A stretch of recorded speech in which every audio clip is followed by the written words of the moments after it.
BFM Business, BFM Patrimoine, la polémique. Nicolas Dose, bonjour. Bonjour. Pour la polémique du jour, comment verdir l'économie française? Elisabeth Borne a dévoilé hier son plan d'action pour le climat. Le but, réduire de 50% les émissions de gaz à effet de serre de la France d'ici 2050. Qu'est-ce qu'on retient? Je vais retenir trois choses. D'abord que le gros des efforts, les 2/3 des efforts seront demandés à trois secteurs, le bâtiment, l'industrie et les transports. Les 2/3 des efforts, parce que c'est bien de vouloir de l'industrie dans un pays, mais qui dit retour de l'industrie, dit qu'il faut assumer la pollution qui va avec quand même. Alors c'est hyper détaillé, hein, je n'ai pas le temps de vous faire toute l'histoire ici, mais secteur par secteur, on voit le nombre de tonnes émises tous les ans, le nombre de tonnes qu'il faudra économiser à l'horizon 2030, comment on s'y prend, les montants d'investissement nécessaires. Par exemple, pour le bâtiment, 8 millions de tonnes de CO2 en moins en arrêtant le chauffage au fioul. 8 millions de tonnes de CO2 au moins en chauffant moins au gaz et 4 millions de tonnes en faisant des mesures de sobriété, d'économie individuelle. Bon, j'en reviens à parce que justement, c'est le deuxième point. La sobriété, c'est très bien, mais ça suffira pas. Ça permet de couvrir 15% du chemin, donc c'est pas suffisant. Et le troisième élément que je retiens, c'est que le verre, c'est cher. Le verre, c'est cher et que donc, il va falloir payer. Et parallèlement aux propos d'Elisabeth Borne, était publié un rapport de France Stratégie commandé par Matignon, co-signé par Jean Pisani-Ferry, qui nous dit à horizon 2030, il faut compter 2,5 points de PIB d'investissement tous les ans.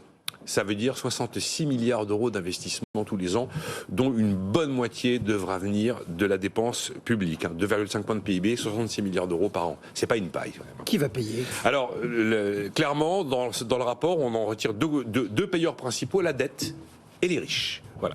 Parce que donc la dette et l'impôt. La dette et l'impôt. Parce que le problème, c'est que la transition verte, ça rime aussi, dans un premier temps, avec ralentissement de la croissance. C'est une courbe en J, en fait. Vous allez commencer par descendre avant l'espoir d'une croissance verte. Ça veut dire moins de croissance, moins de recettes fiscales, moins notamment de recettes fiscales liées à la taxation des énergies fossiles, puisqu'on sera censé moins en consommer, et plus de dépenses publiques. Dans un premier temps, le rapport est clair, il vous dit, la montagne d'investissement, en plus, ça n'entraîne pas de gain de production, pas de gain de productivité. Quand vous transformez de la sidérurgie pour passer à l'hydrogène vert, c'est de l'investissement pur, mais vous ne produisez pas plus de sidérurgie. Voilà. Donc d'abord, c'est effectivement neutre en termes de croissance, voire pesant, parce que ça fait de la dépense supplémentaire. C'est donc de la perte de PIB, entre 1,5 point et 2 points de PIB, et il y aura de l'inflation. Le rapport, il est assez équilibré. Il dit, avec les éléments dont on dispose aujourd'hui, voilà ce que l'on peut dire, ou ce que l'on peut imaginer. En plus, il nous dit, on a l'assurance que la transition énergétique, ça va creuser les inégalités. Quand vous allez dire à un ménage qui doit changer sa chaudière, le ménage modeste, il va y consacrer 80% en moyenne de son revenu annuel. Le ménage classe moyenne un peu aisé, enfin moyenne sup, il va consommer 40% de son revenu annuel. C'est pas la même donne. Donc voilà, conclusion, vous avez moins de recettes, vous avez plus de dépenses, vous avez plus d'inégalités.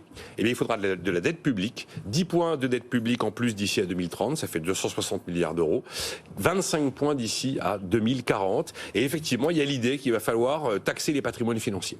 Et là, le calcul est très clair, 4700 milliards d'euros de patrimoine financier, donc vous retirez l'immobilier, c'est uniquement le patrimoine financier. Le gros, c'est l'assurance vie, l'épargne réglementée, il y a 4700 milliards d'euros de patrimoine financier. Sur ce montant, 3000 milliards sont détenus par 10% de la population.